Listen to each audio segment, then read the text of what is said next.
South Africa is the largest recipient of the UK's foreign direct investment in Africa, accounting for 30% of total UK FDI of £13.1 billion. So what does the shifting Brexit landscape mean for us as trade partners with the UK and for them as trade partners with us? Also, the unfolding crisis in South Africa's poultry industry, near breaking point, with hundreds of workers, including more than 1,300 in KZN, standing to lose their jobs as companies close or cut back operations as dumping affects their bottom line. This is the Moneymakers. I'm Bruce Whitfield. Great pleasure to be welcomed this evening and joined this evening by Skype by the Trade and Industry Minister, Dr. Rob Davies, to talk about South Africa's trade, particularly with the United Kingdom. We'll also touch on AGOA this evening. We'll also talk chicken if there is time. Rob Davies, nice to have you with us. You went from Davos via the United Kingdom to go and chat to them about post-Brexit trade relations. What have you managed to hammer out? Well, I think that we've confirmed that the issues between us and the United Kingdom, as and when the United Kingdom exits the EU, are not necessarily complicated, but that we do have to do some negotiation. And the reason that it's not that complicated is that we have already in place the economic partnership agreement with the European Union, and that a lot of continuing our trade in an uninterrupted way is to ensure that that is rolled over, and that is rolled over by the United Kingdom, and that they take on board what is in that, and that becomes the essential template for our future relations, at least in the short term. Where there's a need for us to have a negotiation is that, unlike other partners in the Economic Partnership Agreement, other partners in the Southern African Customs Union, or Mozambique, which is part of the SADC Economic Partnership Agreement, unlike them, who enjoy duty-free, quota-free access into the EU for all their products. In the case of South Africa, in particular, competitive agricultural products, we have tariff rate quotas, and some of those were improved under the EPA. For example, the quota for wine was increased to 150 million litres. We got a quota for the first time for sugar. There are quotas for fruit products and so on. And so what we need to do is to have a discussion and a negotiation with the United Kingdom about the specific quotas that would apply to those products once the United Kingdom has left the European Union. And I think we have a common understanding that that exercise needs to happen. That exercise can't happen in any formal way until the United Kingdom has given its Article 50 notice to the European Union. But when it does give that notice, we can't be last in the queue, so that we have a high degree of uncertainty at the end of the process as to the future trade relations. So from our point of view, the aim is to ensure no interruption in trade with the United Kingdom, and I was pleased to say that I think that was an objective that they shared as well. And that's great on the front with the UK. What about the relationship with the European Union? If they play hardball with the UK, could that affect our trade relationship with the rest of the EU post-Brexit? Well, it shouldn't do, because we have a legally binding agreement with the European Union, which is the EPA. That would stay in force. That would continue to guide our relations with the European Union. The one issue that would arise there is the quotas again. And our position on that has been that we've said to the EU on a number of occasions, in a number of forums, that when a new member of the European Union joined, and the most recent case was Croatia, there was no adjustment upwards in our quotas to the EU market. So if a member now resigns from the Union, we don't expect an adjustment downwards in the quota. That's the message we've sent to the European Union, but essentially the EPA would remain in force.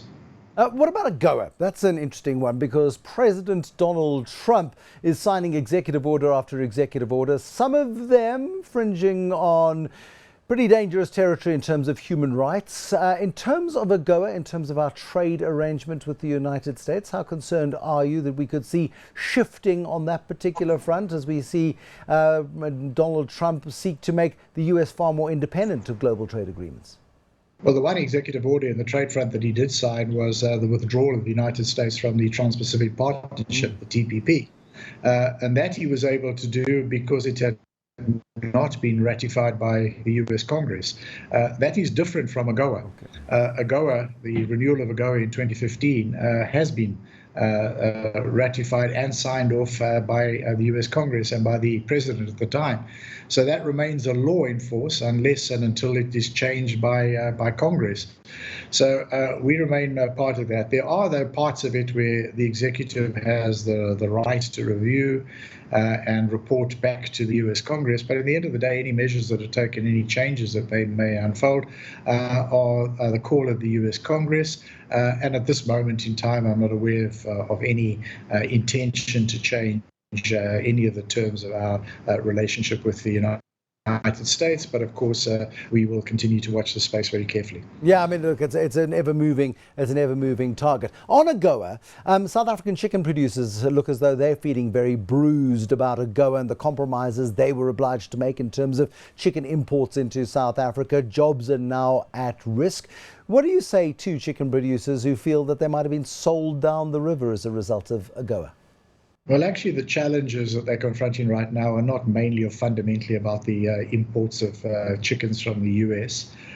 In fact, the quota that we agreed and that was agreed in very strong consultation and working closely with the poultry industry of South Africa, the quota has not been fulfilled. So I don't think that that's the issue. The issue at this point in time is coming from the European Union of essentially brown meat, hindquarters, or less politely spare parts. Those are in the developed world as a whole, you get a surplus of brown meat. They eat more of the white meat, and the brown meat is either exported outside of their region or it is turned into pet food.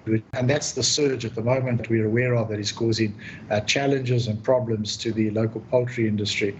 What I can say we've done is we're aware of this. We have already in place an anti-dumping duty against the European Union. There is a provisional safeguard measure which the European Union is wanting to, well, has written and said they don't agree with, but which we have implemented, a safeguard measure on a temporary basis while the International Trade Administration Commission applies its mind and makes a recommendation by July at least of the longer-term determination of the safeguard measure.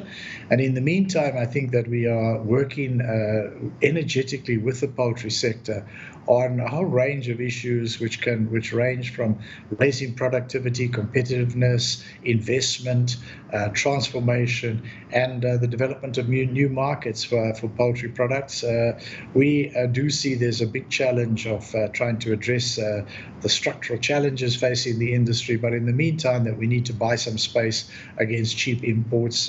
If people want to say the issues are fundamentally ones of challenges of productivity, we can't raise productivity if we don't have an industry in place to raise the productivity of. So I think we have to have a combination of defensive measures while we address some of the longer-term structural issues. Are you supportive of the ANC Secretary-General's perspective that perhaps the South African government should start investing in productive chicken farms? Is that the solution? Is that part of the solution?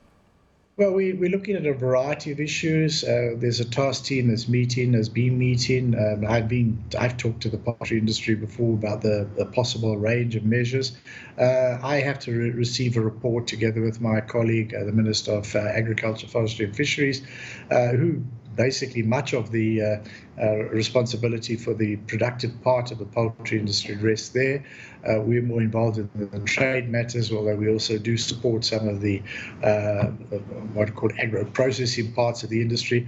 We've identified a range of possibilities to try to ensure that the poultry industry does have a brighter future in South Africa than it's had up to now.